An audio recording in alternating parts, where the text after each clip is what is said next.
for weeks and weeks on end. Don't ever get lazy. You know, anytime I've done shows where I've lost a ton of money, sometimes it's just the cards weren't right. I remember I did a show a couple of years ago for some big EDM DJs that had never been to Toronto, and it was a ton of hype on them. We had the right club in downtown Toronto. It was great. Anyways, that night it was literally about minus 40 outside. So we'd done some pre-sale, a couple hundred pre-sale, but we had almost zero walk up to the show because people opened their front doors and went, "It's freezing, I ain't going nowhere, I don't care about that club." So sometimes things just happen, right? There was a big festival, Budweiser Digital Dreams, here in Toronto a couple years ago. Rainstorm for 2 days straight. You know, these guys lost hundreds of thousands of dollars because every DJ still got to be paid.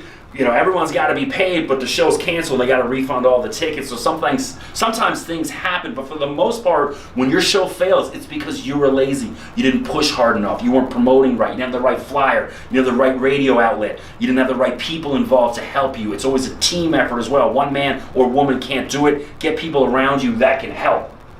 I'm trying to think what else I need to tell you.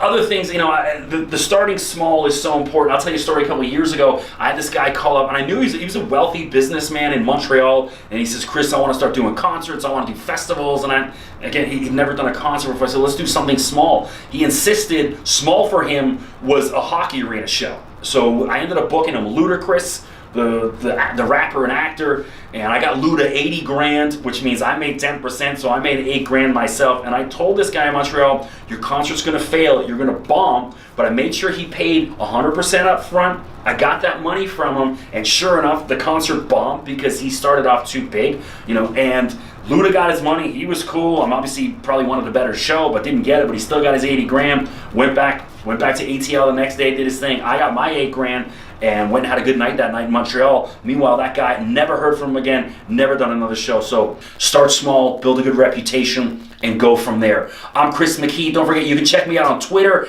at Mr. McKee. That's MrMCKEE. Check me on Instagram, Mr. McKee CM on the end. And of course, I mentioned earlier, get my book, Life on the Road with the Wu-Tang Clan. It's about my decade plus on the road.